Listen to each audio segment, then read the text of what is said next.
বর্ধমান ১ নম্বর block Trinamool কংগ্রেসের Ryan ১ নম্বর অঞ্চলে শীত বস্ত্র প্রদান ও দলীয় রদবদল অনুষ্ঠান অঞ্চল সভাপতি শেখ জামালের উদ্যোগে প্রায় ৫,০০০ জন গরিব দুস্থ মানুষদের হাতে শীতবস্ত্র তুলে দিলেন এই দিন এবং ১০০ জন বিজেপি কর্মী ও সিপিআইএম কর্মীদের হাতে তৃণমূল কংগ্রেসের দলীয় পতাকা তুলে দেওয়া হয়। এই অনুষ্ঠানে উপস্থিত ছিলেন জেলা সভাপতি রবীন্দ্রনাথ চ্যাটার্জি, কাকুলি গুপ্তা, গার্গী নাহা সহ বিশিষ্ট ব্যক্তিবর্গ এবং দলীয় কর্মীরা।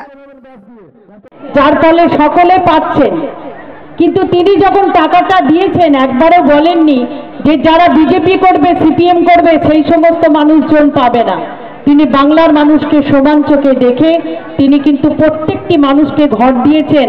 সেখানে বিজেপি সিপিএম এ নিতে কিন্তু একটুও লজ্জা করেনি। তারা কিন্তু টাকাটা নিচ্ছে আর মমতা বন্দ্যোপাধ্যায়ের কুৎসা গাইছে, এর প্রতিবাদ করবেন আপনারা। আজকে এত মানুষ এখানে এসেছেন, প্রত্যেকটি মানুষকে আমি আমার তরফ থেকে ধন্যবাদ জানাচ্ছি। যেমনভাবে মমতা বন্দ্যোপাধ্যায় আবাস যোজনার টাকা দিয়েছেন, তেমনিভাবে মমতা বন্দ্যোপাধ্যায় রাস্তাঘাট থেকে আপনার এলাকার উন্নয়ন, আপনার গ্রামের পরিবেশের উন্নয়ন সবকিছু মমতা বন্দ্যোপাধ্যায় করেছেন। লক্ষ্মীর ভাণ্ডার আমরা তো সত্যি কল্পনাই করতে পারি না।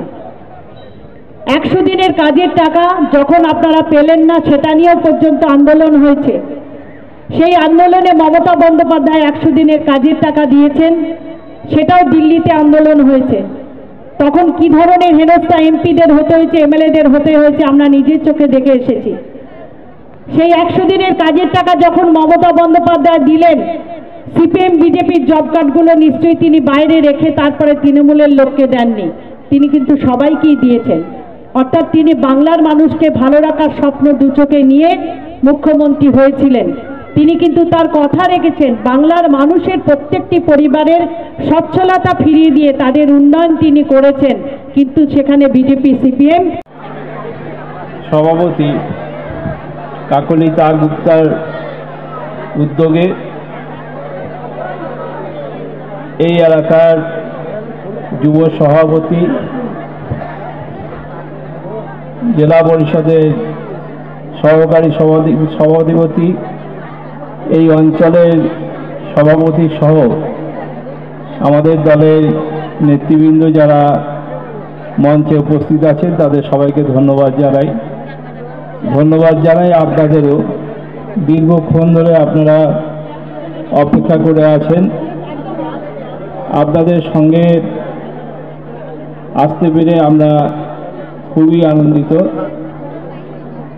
মাননীয় মুখ্যমন্ত্রী যে কার্যক্রম তার প্রতি আকৃষ্ট হয়ে তৃণমূল কংগ্রেসের প্রতি তাদের যে ভালোবাসা তা প্রকাশ করার জন্য তাদের সবাইকে ধন্যবাদ জানাই। বন্দ্যোপাধ্যায় জিন্দাবাদ, অভিষেক বন্দ্যোপাধ্যায় জিন্দাবাদ।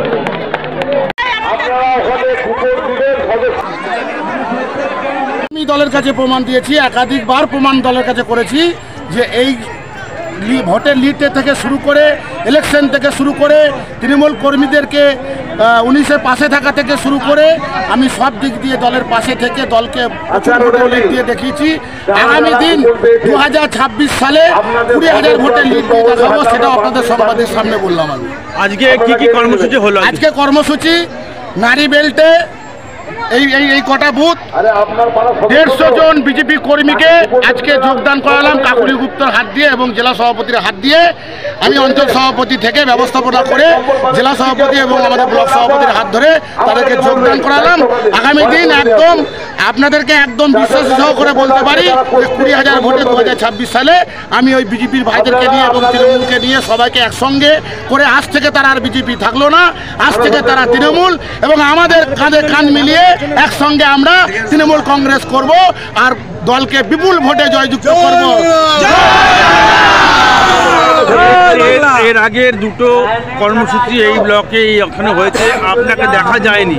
আবার নতুন করে গোষ্ঠীবাজি হবে না তো? রায়নওয়ানে গোষ্ঠীদ্বন্দ্ব কিচ্ছু নাই। রায়নওয়ানে আপনাকে দুটো অনুষ্ঠানে আপনাকে দেখতে পাওয়া যায়। দেখুন, আমি যেতে পারিনি, সেটা আমাদের অভ্যন্তর বিষয়। কিন্তু রায়ন অঞ্চলে কোনো গোষ্ঠীদ্বন্দ্ব নেই। রায়ন অঞ্চলে আমি সবারই সঙ্গে চলি। আমি একটা খেটে খাওয়া মানুষ, তার কাছেও যাই, একটা আদিবাসী সম্প্রদায়ের মানুষ, তার কাছেও যাই। আমার কাছে মানুষ সবাই সমান, কে কী করলো আমার দেখে লাভ নেই। আমি সবাইকে নিয়ে চলে রায়ন এক অঞ্চলকে মমতা বন্দ্যোপাধ্যায়ের হাতে বিপুল ভোটে জয় করে দেখাবো, এটাই বলেছি। আর আগামী দিন এর আগে করে এসেছি, আগামী দিন করবো। আজকের এই কর্মসূচি কতটা সফল হলো বলে মনে করছেন? আজকে এখানে মিনিমাম 5,000 লোকের জমায়েত ছিল একটা অঞ্চলে, 5,000 লোকের জমায়েত। আমি দলের কাছে বলেছিলাম যে তার প্রমাণ দিয়ে দেবো, তার প্রমাণ আজকে দিয়ে দিলাম। 5,000 লোকের জমায়েত করে শুধু রায়ন অঞ্চল, অন্য জায়গার কোনো জায়গায় লোক ডাকিনি, শুধু রায়ন অঞ্চলে 5,000 লোকের জমায়েত। আর আগামী দিন আমি এটা বলতে পারি, আগামী দিন এমন এক একটা করে সভা করবো, 10,000 ভোটে লিড হবে, 10,000 করে লোক জমায়েত হবে, এটুকু বলে।